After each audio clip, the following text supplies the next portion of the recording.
Good morning, everybody. Mark Finan here in the home weather office on this Thursday morning. It is the 18th day of May, 2023, and what a beautiful day we have underway. Not a cloud to be found. Where there is a bit of a light onshore breeze helping to keep the valley a little bit cooler, but afternoon temperatures up and down the valley will still make it into the range of the upper 80s to around 90, which is still warm for this time of year when the average daytime high is 82. But the weather does look pretty comfortable, even though we'll see these warm afternoons. Every night we'll continue to see the delta breeze come up, and that'll knock early morning temperatures down into the mid-50s. So you start off around 55 to 57, you warm up to 88 to 90. That's pretty comfortable, especially since we are in the time of year when we can easily hit 100 degrees. As I mentioned yesterday, anytime we have a 7-day forecast that doesn't have a 100 in it, now at this time of year, it's going to be seen as a good thing. So I'm going to talk about afternoon thunderstorms in the Sierra. That's the biggest thing that we've going to be looking at the next couple of days is the possibility of thunderstorms. And I'm going to show you some of the differences in some of the models that we'll be looking at, and also talking about the performance of some of those models in the past. But I do want to start off with something a little bit different. I don't think I've done a segment called What Happened on This Day, but let's do a new segment called What Happened on This Day? In this day in history. In this day in history. 1980, Mt St Helens. And you know what's fascinating about this is that it was just a huge eruption, and of course quite famous. But the other thing that I find interesting about this satellite, and this comes from NOAA Satellites, and this is their Twitter feed that they fed out this morning. So yeah, you can just at NOAA Satellites. They're a nice follow on Twitter. What I find interesting about this is just how crude our satellite imagery was back there. So these are the images that we have, and I think these are every hour images, something like that. They may be every half hour at best.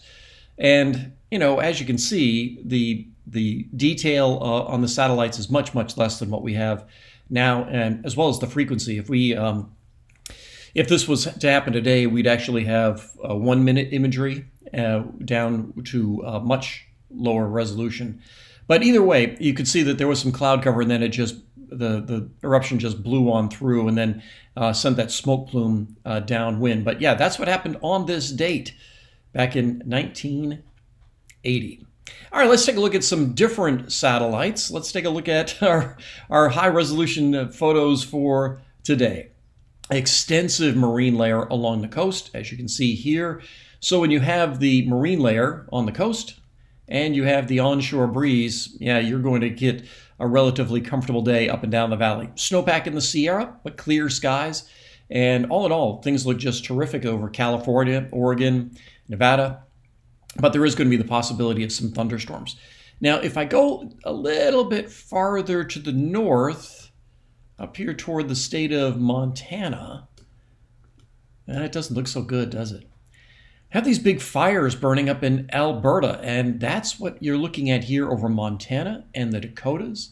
And unfortunately, on this satellite that I have called up, they're just the fires themselves are just out of range. But I also want to show you that they are.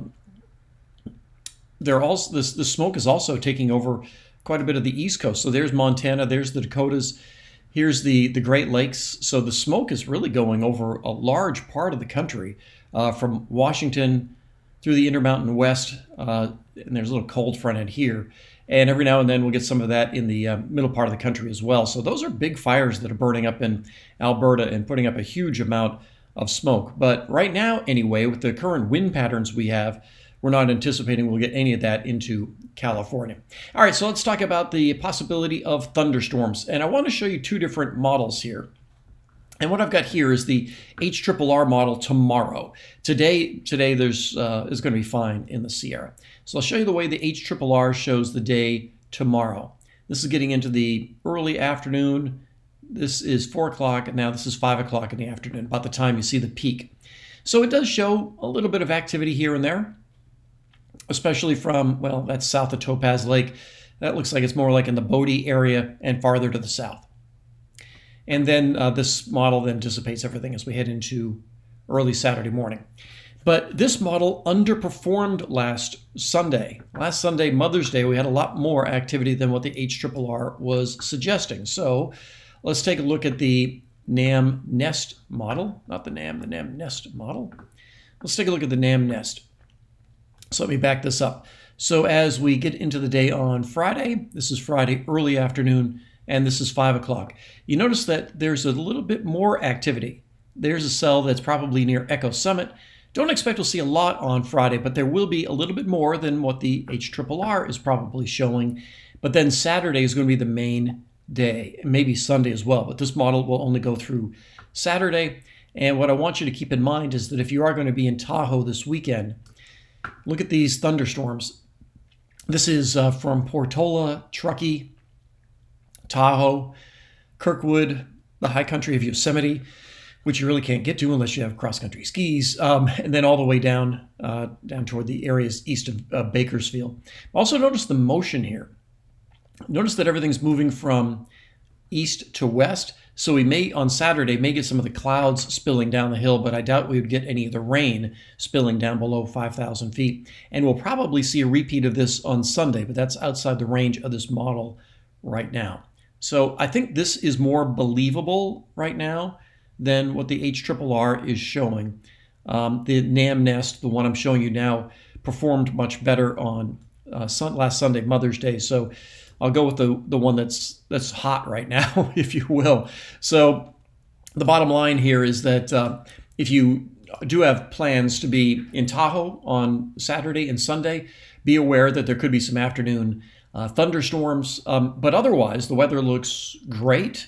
As we head toward the weekend, valley temperatures will stay in the upper 80s to maybe as high as 90. There will be a trend towards some cooler weather next week, highs staying in the low to mid 80s. Right now, I don't see anything on the horizon that will either A, bring us 100-degree days, or B, bring us temperatures that will be cooler than, let's say, 75 in the valley. So then that's still obviously a possibility at this time of year too, and so are chances of rain. I don't see either one of those. We're just going to kind of dance in the middle here between nothing too hot and nothing too cold, just kind of this Goldilocks kind of weather. It really is a terrific time of year. So that's everything I have for you this morning on this Thursday morning. A reminder, I'll be on KCRA tonight at 4, 5, 6, 7, and 11, and on Channel 58 at 10 o'clock. And it being Thursday night, there will be a Facebook live chat tonight, and I'll have the latest thinking on those afternoon thunderstorms for the Sierra, as well as much more on the valley and foothill temperatures we'll be expecting as we head into the weekend. So that's your Thursday weather briefing. Make it a great day. I'll talk to you later.